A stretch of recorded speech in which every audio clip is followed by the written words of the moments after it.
think Hillary Clinton is a progressive? Some days, yes. Except when she announces that she is a proud moderate. And then I guess she is not a progressive. I think, frankly, it is very hard to be a real progressive and to take on the establishment in a way that I think has to be taken when you become as dependent as she has through her super PAC and in other ways on Wall Street or drug company money. If one presidential hopeful fit the bill of someone who would refuse to take the accepted word as gospel, it would have to be Bernie Sanders. And he may have a point, as he and his followers continue to wonder about some alleged shady tricks on the night of the Iowa caucus. Tricks and slips that may have turned a tide against Hillary Clinton if anybody would have caught them. Before we move on to the Granite State, we have to realize what happened in Iowa is not quite yet a done deal. Pleasure to welcome back the veteran political columnist for the Des Moines Register, Kathie Obradovich, joined by the associate editor at Sabato's Crystal Ball, the impartial analysis of political races at the University of Virginia Center for Politics, Geoffrey Skelley. I want to thank you both for joining us. And Kathie, I'm going to start with you because right at DesMoinesRegister.com today, Iowa's nightmare revisited. Was correct winner called? I mean, really, I thought this was no big deal the first moment I saw it, but this has blown up now. Was the right winner called, Kathie? I think the right winner was called. And, there's a lot of questions that get raised here that when you look more carefully at the data and you look more carefully at the way this process actually works, a lot of the things that are cited as being wrong or misleading are actually things that would make very, very, very little difference to the actual outcome when it comes to the delegate equivalents that get reported from Iowa. Well, let me ask you about this, because again, here's from the Des Moines Register from some of the reporters there talking about the flip of the coin. And this is from the Register. It says, according to Sam Lau, a spokesman for the Iowa Democratic Party, 7 coin flips were reported statewide to settle who would win, and Bernie Sanders won 6 of them. Now, the Register has identified 6 coin flips through social media, and one during an interview saying that of those 7, Clinton was the apparent winner of 6. Why do we have this disparity? I think that we're not talking about all the same coin flips. And I just talked to state party leaders today who say there could have been a dozen or more coin flips.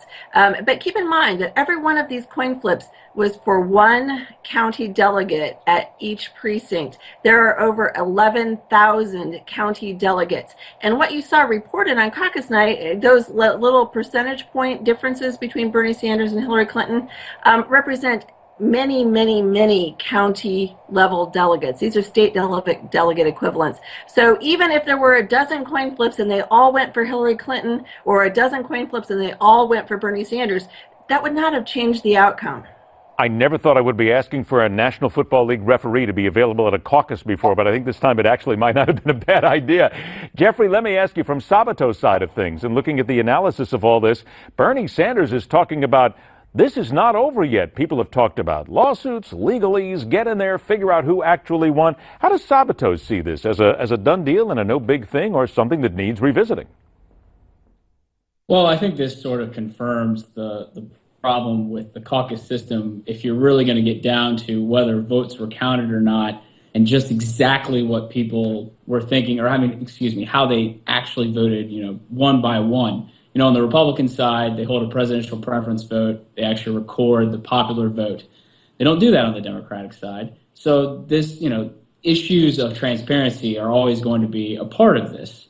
So I think that's kind of what we're seeing. And, as they said on the Des Moines Register website, this is revisiting last cycle's troubles when Republicans missed voting in a couple of precincts, and it turned out that Santorum had won and not Romney, like it seemed to be on an election night. So this kind of goes with the territory of the caucuses. Kathie, just very briefly before we move on here, a couple of minutes, do you think this will affect some sort of a change in the caucus system for the next presidential cycle?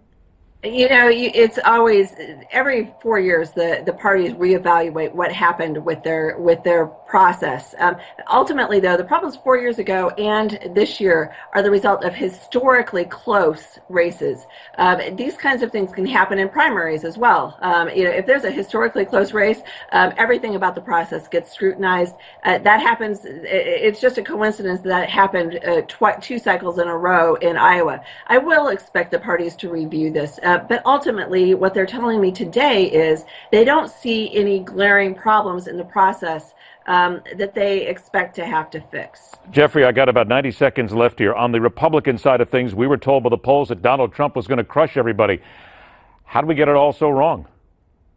Well, I don't know if I would use the word crush, but you know, what it comes down to is that we're talking about voters having on one side having to choose between a number of candidates who, to some degree, all reflect certain beliefs that they hold, different shades of red, if you will.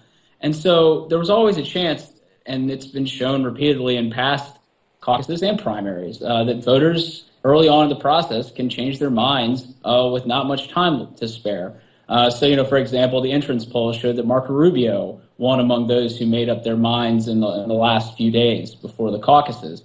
But Donald Trump was winning among those who had made up their minds long before. So, people are going to change their minds because they're choosing among a bunch of candidates who are all members of the party that they plan on voting for. All right, I only got about 10 seconds left here, Kathie. On that side of things, did we underestimate the evangelical power? Well, I think that, first of all, what has just been said is correct, that things happen in the final days before the caucuses that change the result.